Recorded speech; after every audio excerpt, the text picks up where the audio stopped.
This is a Greek myth called Orpheus and Eurydice.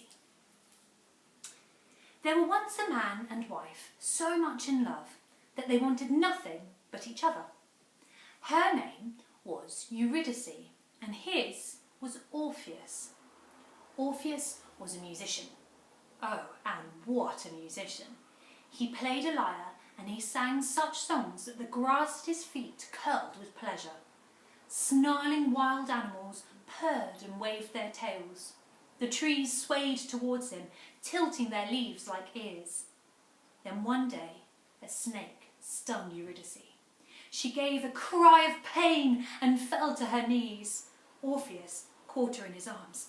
"Eurydice, what's the matter?" he cried. But she could not answer. She was dead.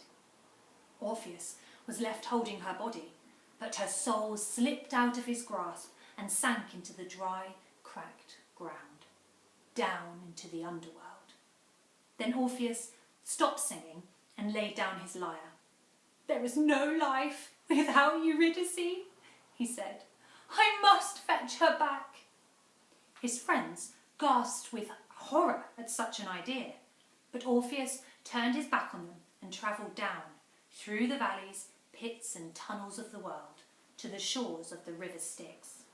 At the riverbank, Orpheus called out, "Ferryman, ferryman, come and row me over, for my wife has come to the underworld too early, and I must fetch her back home." There was a splash of oars, and a black boat appeared out of the mists. "Young man, are you mad? No one but the dead may cross the river and enter the underworld. Even if I did row you over, you couldn't get past Cerberus, who guards the gate." But the ferryman saw such grief in the young man's face that he let him step aboard. As the boat glided across the river, a dark shape loomed up. Then a terrible barking split the air. It was Cerberus, the three-headed guard dog. Orpheus took his lyre onto his lap and began to play. He played a song without words, and the ferryman stopped splashing his oars to listen. The barking sank to a yelp, then to a whimper. When the boat touched the shore, Orpheus stepped out of the boat, still playing. Throughout the underworld, the souls of the dead stopped to listen. Pluto, king of the dead, also listened. "What's that noise, wife?" His wife, Persephone, knew at once. "It must be Orpheus, the musician. Oh, if he is dead and his spirit ours to keep, we shall have better music here than on earth." "Never! Music is forbidden here," exclaimed Pluto. At the sight of Orpheus, a man still wearing his earthly body, Pluto jumped up and pointed an angry finger. You'll be sorry you dared to sneak down here, young man." Orpheus simply began to sing. He sang of Eurydice's beauty. He sang of their love. He sang of the spiteful snake and of his unbearable loneliness. When the song finished, Pluto sank back in his throne, his hands over his face and tears running down into his beard. "Every time someone dies, there are people who want them alive again," said Pluto. "But you are the only one who ever made me allow this to happen. Eurydice shall return to the earth." He clapped his hands, and feet could be heard running down a long corridor. The footsteps of Eurydice.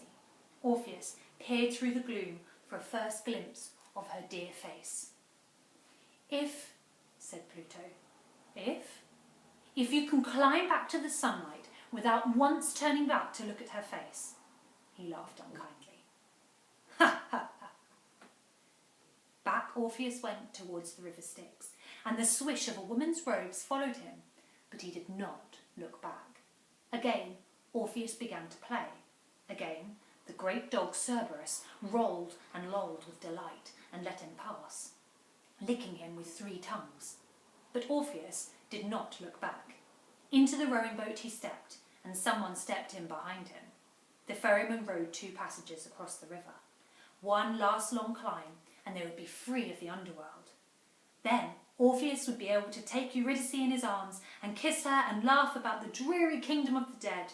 "Not long now," he called to her. Why did Eurydice not reply? Perhaps Pluto had tricked him. Perhaps it was someone else following him. Or perhaps Eurydice had changed during her time in the underworld and didn't love her husband anymore. Just as the first rays of sunlight came into view, Orpheus glanced quickly over his shoulder, just to be sure. Oh yes, it was Eurydice. Those eyes, that hair, that sweet mouth calling his name. Orpheus! She sank down like a drowning swimmer. Orpheus, why? She fell back down and the darkness swallowed her up. Eurydice! But she was gone. Orpheus had lost his beloved a second time. Orpheus was so broken-hearted that he could never again play cheerful music. When he touched his lyre, the notes sobbed out of it like tears.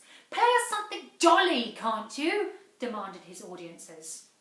But Orpheus played the only music he could.